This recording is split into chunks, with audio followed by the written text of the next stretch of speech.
मैं भंते अमर ज्योति, आगरा। इन दिनों loud speaker और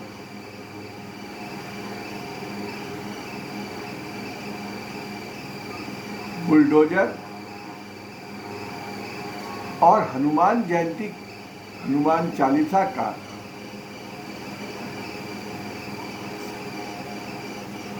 बहुत ज़्यादा सुनामी लहर आई हुई है।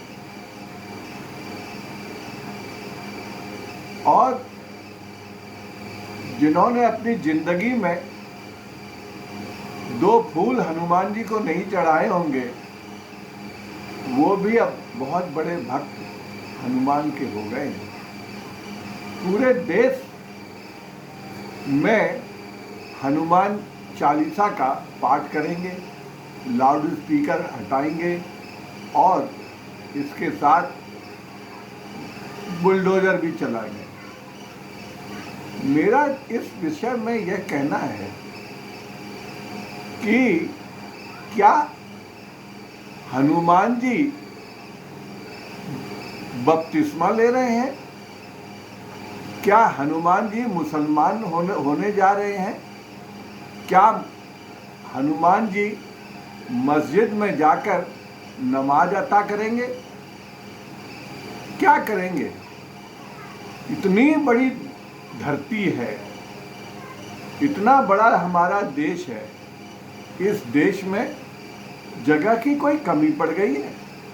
मैं पूछना चाहता हूँ कि आप हनुमान चालीसा जरूर पढ़िए, लेकिन मस्जिद में हनुमान चालीसा पढ़ने का और मस्जिद में अपना भगवा झंडा फहराने का क्या तुक है? क्या आपने हनुमान जी को मुसलमान बना दिया है? क्या उनका खतना करवा लिया है? क्या मुस्लिम बना लिया है?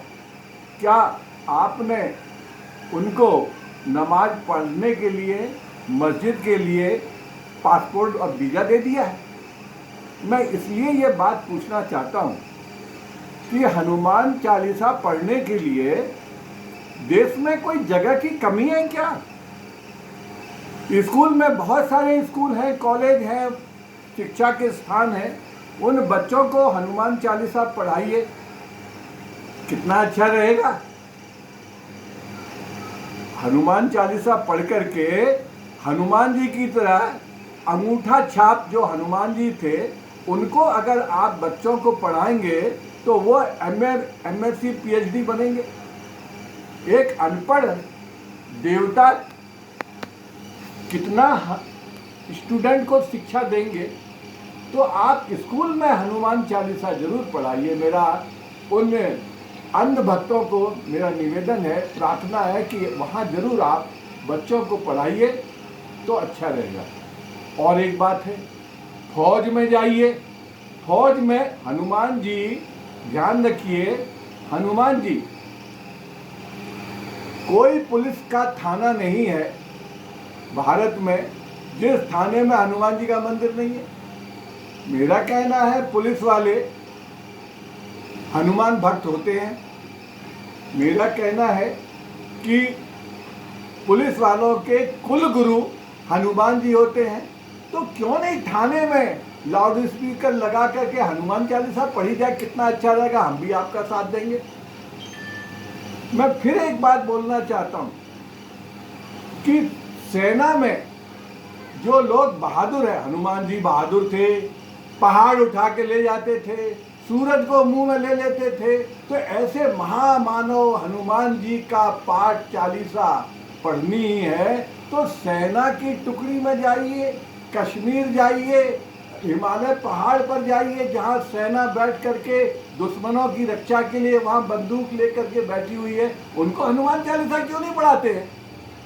उनको हनुमान चालीसा पढ़ाओ भाई, उनको जरूर पढ़ाइए आप हनुमान चालीसा, वहाँ पढ़ाना जरूरी है। और संसद भवन दिल्ली में आप जहांगीरपुरी को आप बुलडोजर से ढा रहे हैं, वहाँ लाउड स्पीकर हटा रहे हैं, तो क्यों नहीं आप ऐसा करें कि संसद भवन में हनुमान चालीसा पढ़िए, क्योंकि हनुमान चालीसा पढ़ने से चरित्र का सुधार होगा, मैनर बनेगा, हनुमान जी की तरह आप बहादुर बनेंगे, ताकतवर बनेंगे। और हमारे जो ये डरपोक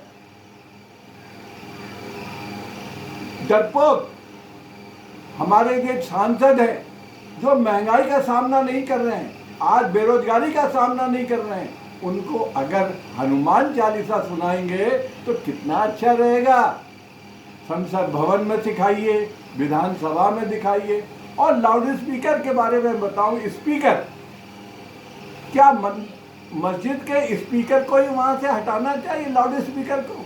अबे उससे भी ज्यादा लाउड स्पीकर तो संसद भवन में स्पीकर है, विधानसभा स्पीकर।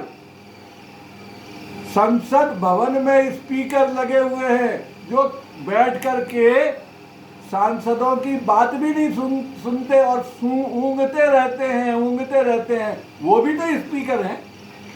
उन स्पीकर को वहां से क्यों नहीं हटा देते? लाउड स्पीकर को हटा रहे हैं, संसद भवन के स्पीकर को हटाइए। जो संसद के अध्यक्ष हैं, लोकसभा के अध्यक्ष हैं, विधान परिषद के अध्यक्ष हैं, राज्यसभा के स्पीकर हैं, ये भी तो स्पीकर है, इनको क्यों नहीं हटाते? देखो, आज भगवान बुद्ध की जरूरत है इस देश को। सांप्रदायिकता की आग में ये देश जल रहा है, और जब सांप्रदायिकता की आग में, क्रोध की अग्नि में, विद्वेष की अग्नि में ये देश जलेगा, तो याद रखो, केवल मुसलमान ही नहीं जलेंगे, तुम्हारे घर भी जलेंगे। तेरी रूह कांप जाएगी। ध्यान रखना कि तेरी रूह में भी मेरा वजूद है। अगर आप मुसलमानों को मार देंगे, काट देंगे, जला देंगे, उनके घरों को फूंक देंगे, तो जानते हो कारीगर कहां से आएंगे? तुम्हारी मोटरसाइकिल कौन ठीक करेगा? ताले कौन ठीक करेगा? झाड़ू कौन बनाएगा? तेरा बाप आएगा, तुम्हारा बाप। कौन बनाएगा ये काम? मकान कौन बनाएंगे? मोटरसाइकिल कौन ठीक करेगा? टेम्पू कौन चलाएगा? जितने कारोबार हैं मुसलमानों के पास है। अगर तुम मुसलमानों को काट के खत्म कर दोगे तो तुम्हें खेत में काम करने के लिए मजदूर मिल जाएंगे क्या? जाट तुम्हें नहीं चाहिए, अनुसूचित जाति के लोग नहीं चाहिए, और तुम्हें पिछड़ी जाति के लोग नहीं चाहिए, ईसाई चाहिए नहीं, सिख चाहिए नहीं, तो तुम्हें क्या चाहिए भैया? ये तो बताओ, तुम्हें क्या चाहिए? इस देश में तुम्हारा ही पट्टा लिख के चले गए हैं, तुम्हारे अंग्रेज तुम्हें दे गए हैं क्या? इस देश में लोकतंत्र है, और लोकतंत्र को जानना चाहिए। लोकतंत्र में सबको रहने का अधिकार है। किसी के बाप की जमीन नहीं है ये, किसी बाप का लोकतंत्र नहीं है, किसी के बाप का ये देश नहीं है, ये देश सबका है। और भारत का संविधान जब तक जिंदा रहेगा, यहाँ के लोगों की इज्जत बना कर रखनी होगी, उनका सम्मान करना होगा, यहाँ की बेटियों के साथ सम्मान करना होगा। इसी के साथ मैं अपनी बात को यहीं पर विराम देता हूँ। जय भीम, नमो बुद्धाय। और इन आताताइयों को, सरकारी आताताइयों को, सरकारी आतंकियों को, ये सरकार में जो बैठे हुए हैं एमएलए एमपी, ये सरकारी आतंकी हो गए हैं। अभी देखिए, ये जो शाह है, माननीय गृह मंत्री जी, वो कहते हैं हम मुसलमानों को सबक सिखाएंगे, हम मुसलमानों को ऐसा कर देंगे कि वो खड़े होने के लायक नहीं होंगे। अरे भैया, तुम बहुत बड़े एमए एमएससी हो, बहुत बड़े मास्टर हो, तुम बहुत उप कुलपति हो, तुम बहुत बड़े प्रोफेसर हो, तो स्कूल में पढ़ाओ। सबक सिखाने के लिए मुसलमानों को सबक सिखाना चाहते हो? तुम्हें शर्म नहीं आती है? माननीय लोक गृह मंत्री, आपको ऐसे बोलना चाहिए क्या? है क्या इस देश में मुसलमानों का रहने का अधिकार नहीं है? क्या यहाँ पर हमीद नहीं पैदा हुए, अशफाक उल्लाह नहीं पैदा हुए, बहादुर शाह जफर नहीं पैदा हुए? क्या तुम्हारे बाप ने इस देश की सुरक्षा की है? आज़ादी तुम्हारे बाप ने दी। तुम तो उस समय चाटुकारिता करते थे अंग्रेजों की, तुम तो वहां पर लल्लो चप्पो कर रहे थे, तुम तो गुलाम थे, तुम तो दलाली करते थे अंग्रेजों की। और जिन्होंने अपना खून बहाया है मुसलमानों ने, अनुसूचित जातियों को, वही नहीं यहाँ पर रहे। शर्म आनी चाहिए ऐसे हमारे देश के प्रधानमंत्री को और गृह मंत्री को। मैं अपनी बात को यहीं पर विराम देता हूं।